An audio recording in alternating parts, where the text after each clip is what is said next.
ከዘንድሮ ጓደኛ መሆን ይሻላል ብቸኛ ሲባል አልሰማህም? ለኔ ብቸኝነቴ ምርጥ ጓደኛዬ። በቾድ መልካም ወለታ ምግብ አምጥቼልህ ነው። እሺ ከሌለ ማናለ አመሰግናለሁ። የሰጠውን ልብስ ለምን አለበስከው? እለብሰዋለሁ ላስተኩሰው ብዬ እኮ ነው። እና ደግሞ ማታ ላይ ከለበስኩት አይበርደኝማ።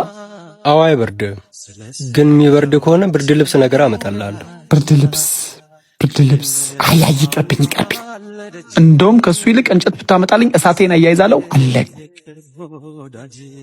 ከሱ ብርድ ልብስ ይሻላል እኮ። አረ ለኔ እንጨት ነው የሚሻለኝ። ማቃጠል እኮ ደስ ሲል፣ ብርድ ልብስ አይቃጠል ምን ያደርግልኛል? ቆይ ግን አውቃኛል።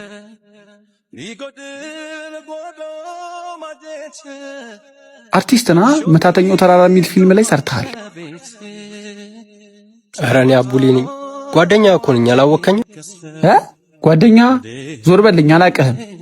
ብሩኬ አስታውስ፣ ታውቀኛለህ? አላቅህም አልኩ እኮ። ጓደኛ እንደሆነ ከፈለክ ደግሞ አልፈልግም።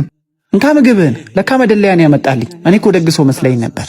ኧረ እኔ መደለያ አይደለም፣ አሳዝነኝ ነው የሰጠው። አልፈልግም። ተቀበለኝ። ከዘንድሮ ጓደኛ መሆን ይሻላል ብቸኛ ሲባል አልሰማህም? ለኔ ብቸኝነቴ ምርጥ ጓደኛዬ ነው። ዘንድሮ ጓደኛና አስስት አንድ ሆነዋል። ዞር በልኝ። ብሩኬ ጓደኛ የበረበርክ ሰዓት እኮ ብዙ ውለታ አለብህ። እኔ አንተ ላይ እንዴት አስመስላለሁ? ውለታ ራሱ እኮ ብዙ ነው ያለብህ። አንተ ልጅ ምን በውለታ ነው የምትለኝ? ወይስ ፈልገህ ነው? ሂድልኝ አልኩህ አይደል እንዴ?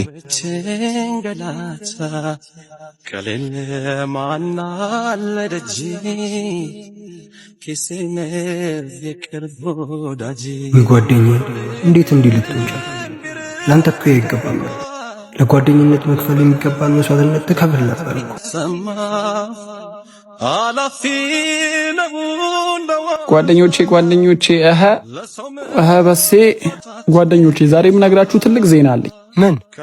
የምር በጣም ነው ደስ ያለኝ። ያ ሁሉም ነገር ሲያልቅ ሰርፕራይዝ ላድርጋችሁ ብዬ ነው ያልነገርኳችሁ። እና ሲስተር የሆነ ብር አገዛኝ እኮ ስልክ ቤት ከፈትኩኝ። ምን? የምርህን ነው? አዎ ጓደኛዬ። ወይኔ ጓደኛዬ እኮ በጣም ነው ደስ የሚለው። ይሄ እኮ ትልቅ ሰርፕራይዝ ነው። ኮንግራ ብያለሁ። እሺ ወንድሜ።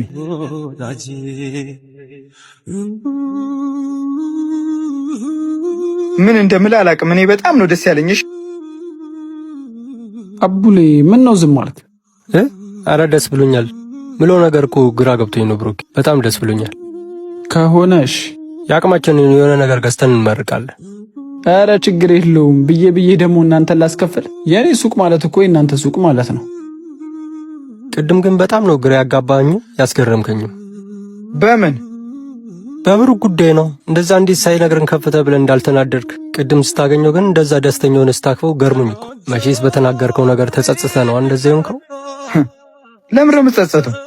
ታዲያ ቅድም እኮ ደስተኛ ሆነ እንኳን ደስ አለ ስትለው ነበር። ታዲያ አንተ ጋር እንደሆንኩት እንዴት እሱ ጋር ሆናለሁ? እና እያስመሰልክ ነበር? አዎ ባላስመስልማ በመክፈቱ ተመቀኝቼ ደስ ያላለኝ ነበር የሚመስለው። እንደዛ እንዳያስብ ነው ደስተኛ መስዬ የታየሁት።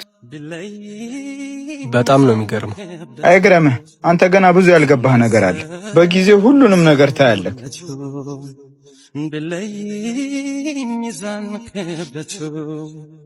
ለምን መጣህ? ለዛ እብድ ጓደኛ ልታሽቃብጥ እኔን ጥለህ ሄዳል ነበር? እማ እኮ ግራ ቢገባኝ ነው። ማንም ማውራት እንዳለብኝ ስላላወቅኩ ነው የመጣሁት። በል ስለሱ ልታወራ ከፈለክ ሌላ ሰው አውራ። አንድ ጨርቁን ለጣለ እብድ ምንም ላላረግ ጊዜ ማባከን አልፈልግም። እኔ በዚህ ልክ እሱ ላይ እንዴት ልጨክን እንደቻልክ ነው ግራ የገባኝ። እኔ አልጨከንኩም። ምንም ማድረግ ስለማልችል ለምን ጊዜን አባክናለሁ ነው ያልኩት። ሳልሞክር እንዴት ተስፋ እንቆርጣለን? እስከዛሬም ዝም ማለታችን ረስቶኝን አላስታወስም። ጭራሽ ጓደኛ አቡሌ ነኝ ስለው በሰላም ሲያወረኝ የነበረው ተቀየረ። ሂድልኝ ብሎኝ በድንጋይ አባረረኝ። ምን? ድሮም የማሽቃበጥ መጨረሻው ይሄ ነው። ጭራሽ ባሽቃበጥ ክለት ሊፈነክትህ። ወይ ጉድ! እኔማ እንደዚህ ሆኖ ሳይሆን ጭራሽ ውስጤን ነው የተሰማኝ። ረስቶንም ሆነ ተናዶብንም ሆነ እኔ አልፈርድበት። አሁንም ቢሆን ተስፋ አልቆርጥ። ማድረግ ያለብኝን ነገር አድርጌ ማዳን አለብኝ ጓደኛዬ። በል አርፌ አልቀመጥም ብላል። ሲፈነክትህ አርፈ ትቀመጣለህ። ወይ ጉድ!